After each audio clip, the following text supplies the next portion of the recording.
आज पूरा लक्ष्मी निवास उदास दिखाई पड़ रहा था, क्योंकि राजगृह की चेयरपर्सन 75 वर्ष की लक्ष्मी जी के गोलोक गमन के बाद विशाल भवन मानो उदास हो चुका था। उनकी मुख्य सेविका दुर्गा देवी की आंखों से निरंतर आंसू झर रहे थे। उनकी लाल सुर्ख आंखों के पपोटे स्पष्ट कह रहे थे कि वह रात भर आंसू बहाती रही।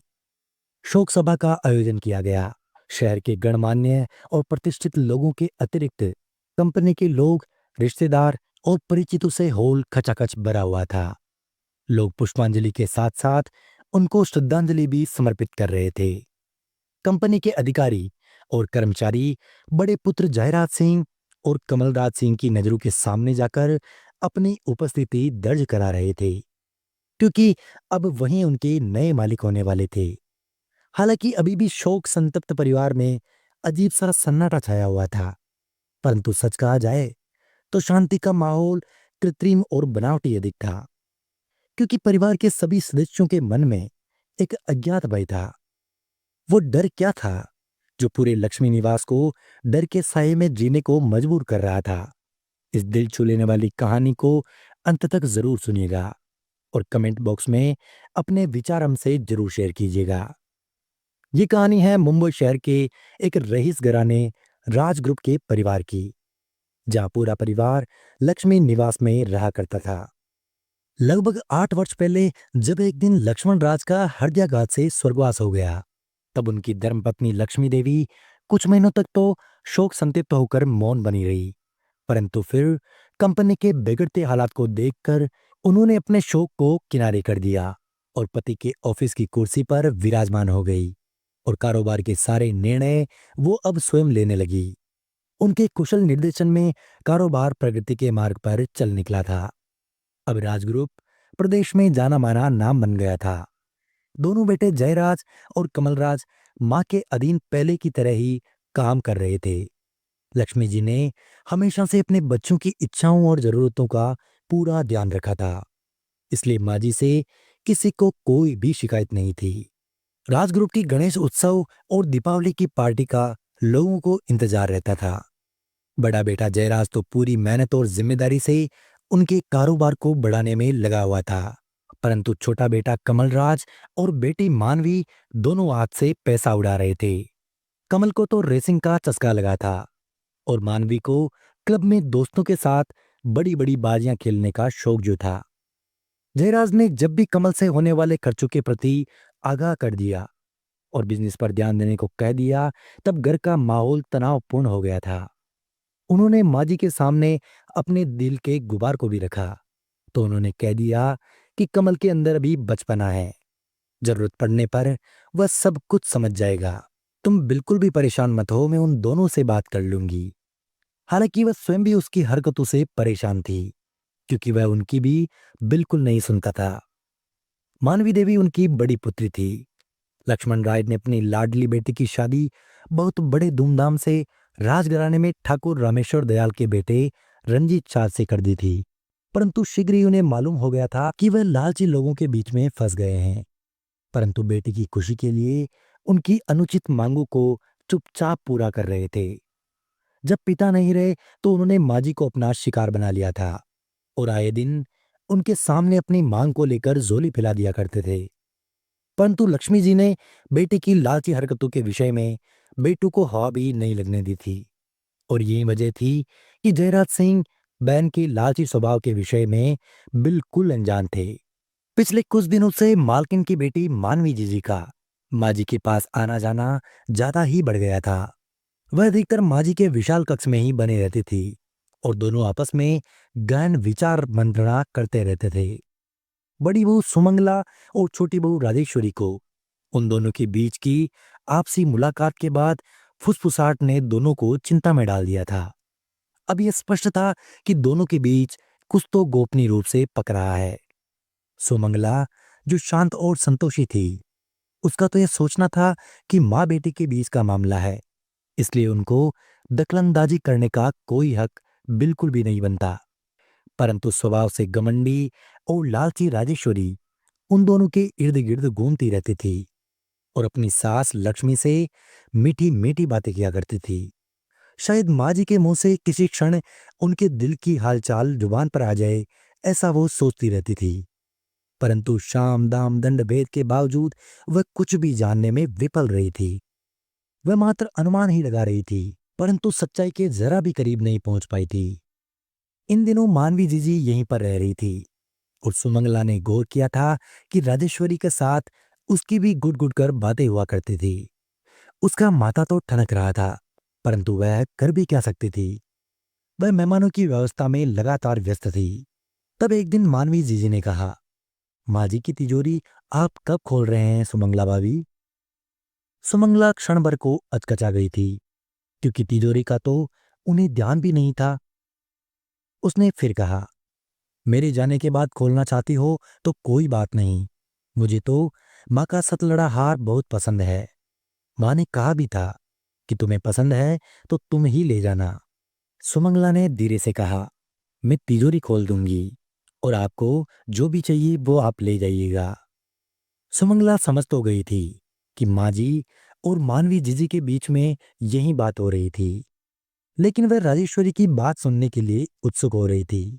तभी राजेश्वरी बोल ही पड़ी, मानवी जीजी, माँ जी जैसा हार तो आप मेरी शादी में पहने हुए थी। मैं एक दिन एल्बम देख रही थी, तब देखा था आपको। तब मानवी जीजी ने वापस कहा, वह तो मैं माँ का ही पहने हुए थी। सुमंगला एकदम से चौंक गई थी। माँ जी ने वह सतलड़ा हार उसके खुद के बेटे कमल की शादी के उपहार में उसे दिया था। वह चुपचाप जीजी की ओर देखने लगी। तभी राजेश्वरी बोली कि माँ जी ने तो मुझसे कहा था कि मैंने तुम तीनों के लिए एक जैसा हार बनवाया है। ये सुनते ही मानवी जीजी बिगड़ गई। क्या मैं झूठ बोल रही हूँ? माँ ने कहा था कि मैं तुम्हें दादी की निशानी के तौर पर दे दूंगी। मुझे कुछ नहीं चाहिए। तुम लोगों का जब मन हो तब तिजोरी खोलना। माँ के जाते ही इतनी बेइज्जती, कह कहकर वह सुबक सुबक कर रोने लगी। सुमंगला उन्हें चुप कराने में लग गई थी। तभी रंजीत कुंवर जी और दोनों भाई भी अंदर आ गए। जब जयराज को पूरी बात बताई गई तो उसने कहा कि चाबी किसके पास है। सुमंगला और राजेश्वरी दोनों ही उस जगह बार बार जाकर चाबी खोज रही थी, लेकिन उन्हें चाबी नहीं मिल रही थी। दोनों ही परेशान हो उठी कि आखिर चाबी गायब कहाँ हो गई। तभी मानवी जीजी तेजी से उठी और बोली, इतना नाटक क्यों फैला रखा है? नहीं खोलना है तो मत खोलो न। लेकिन थोड़ी देर ढूंढने के बाद चाबी मिल गई थी। मानवी जीजी नाराज होकर बोली, साफ साफ मना कर देती, इतना नाटक करने की क्या जरूरत थी। उन्होंने चाबी जयराज की हथेली पर रखते हुए कहा, अब मेरा मन खराब हो गया है। जब मैं यहाँ से चली जाऊं तब तुम दोनों मिलकर आपस में बांट लेना। ये कहते हुए वो कमरे से तेजी से बाहर निकल गई। जीजी की इस तरह की बातों और हरकतों को देखकर दोनों भाई सन्नाटे में आ गए थे। उनको खुश करने के लिए जयराज आगे बढ़कर उनसे बोला, अब आप ही खोलिए। माँ जी के बाद आप ही घर की सबसे बड़ी हो। जय, मैं तुम्हारी बात रखने के लिए खोल रही हूँ। वैसे मुझे इससे कोई मतलब नहीं है। अब चाबी मिलते ही मामला शांत हो गया था, लेकिन तिजोरी खुलते ही एक नया बवंडर खड़ा हो गया। उसमें से महारानी हार, सतलड़ा और चंपाकली जैसे एंटिक जेवर गायब थे। तिजोरी से जेवरों को गायब देखते ही सुमंगला की आंखों के सामने अंधेरा छा गया और वह दम से वहां पड़े सोफे पर बैठ गई। उनकी आंखें बंद अवश्य थी, परंतु उनकी आंखों के सामने सांस के पुश्तैनी जेवर, महारानी हार, सतलड़ा, चंपाकली और नगीने जड़ी करदनी झिलमिला रही थी, जिन्हें ससुराल आने पर लक्ष्मी जी ने उन्हें अपने हाथों से पहनाया था। उनके बार बार कहने पर भी उन्होंने अपने पास ये सब नहीं रखा था। अब तो प्रश्न यह था कि जेवर गायब कैसे हो गए और कहाँ गए सब।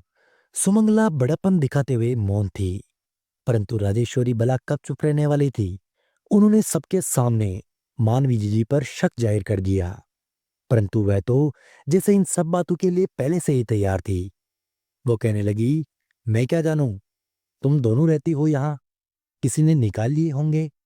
दोनों बहुएं ननंद मानवी जीजी की चालाकी देखकर आश्चर्य से भर उठी। मानवी जीजी तीखी जुबान से बोली, माँ जी के जेवर तुम दोनों ने मिलकर गायब कर दिए हैं और अब दिखावा अच्छा कर रही हो।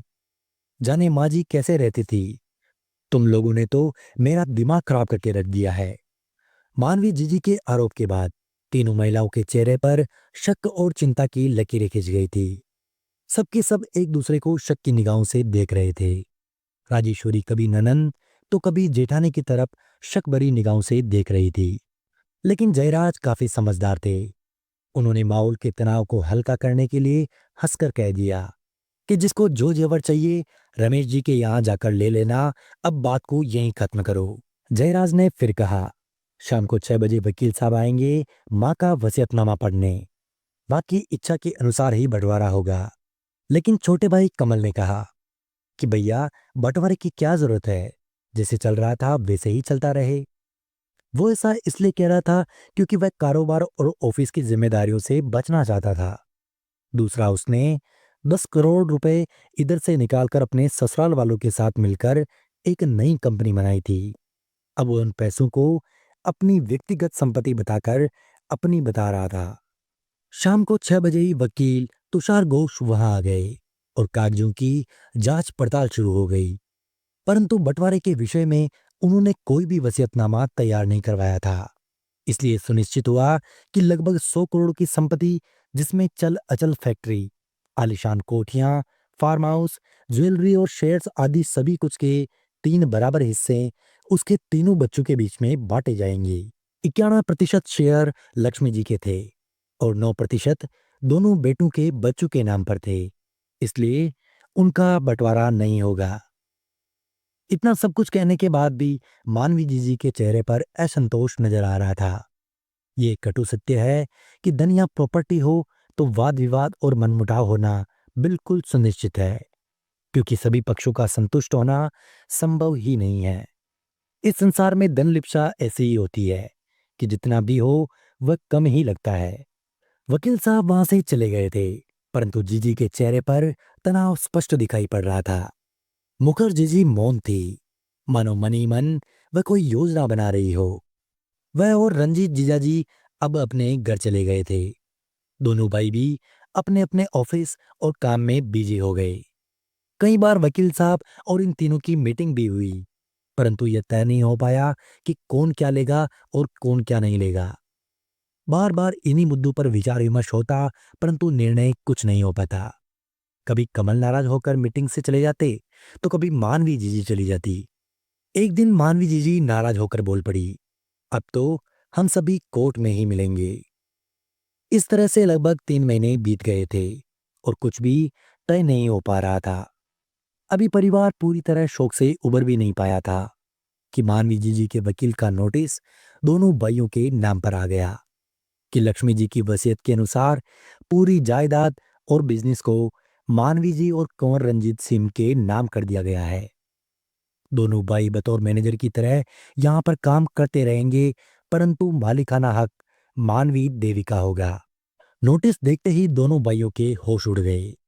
परिवार के सभी सदस्यों के माथे पर चिंता की लकीरें स्पष्ट दिखाई दे रही थी। लेकिन एक प्रश्न सबके मन में खड़ा हो गया था कि माँ ने ऐसा कैसे कर दिया। माँ जी ने कब ये वसीयतनामा तैयार करवा दिया था, उन सबको हवा भी नहीं लगने दी।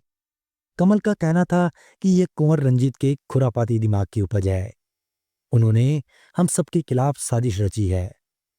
शांत स्वभाव के जयराज भी भविष्य के प्रति शंकालु हो उठे थे, परंतु बीरू स्वभाव के जयराज ने मानवी देवी के समक्ष कभी जुबान तक बिल्कुल नहीं खोली थी, क्योंकि उन दोनों के उम्र में काफी अंतर जो था, इसलिए वह चुपचाप से हो गए थे। कमलराज नाराजगी भरे स्वर में बोले, जीजी को तो पहले ही पिताजी दहेज में फैक्ट्री और जाने क्या क्या दे चुके हैं, इसलिए उनका तो अब कुछ भी मांगने का हक बिल्कुल नहीं बनता।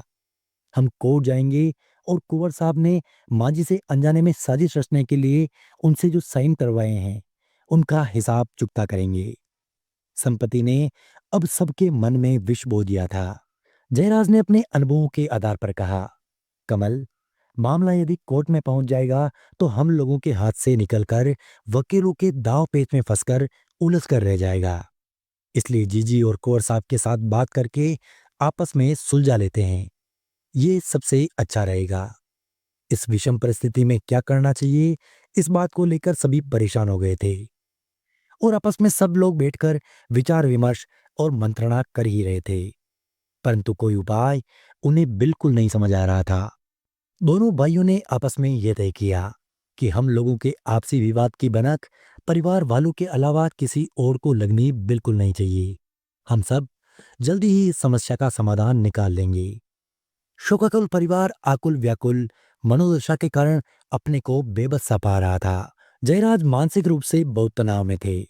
उन्होंने जीजी को सदा माँ की तरह सम्मान की दृष्टि से देखा था, और कौर साहब ने तो सदा नाराजगी के कारण यहाँ से दूरी ही बना रखी थी। पशोपेश और आपसी बातचीत में अब 1 महीना बीत चुका था।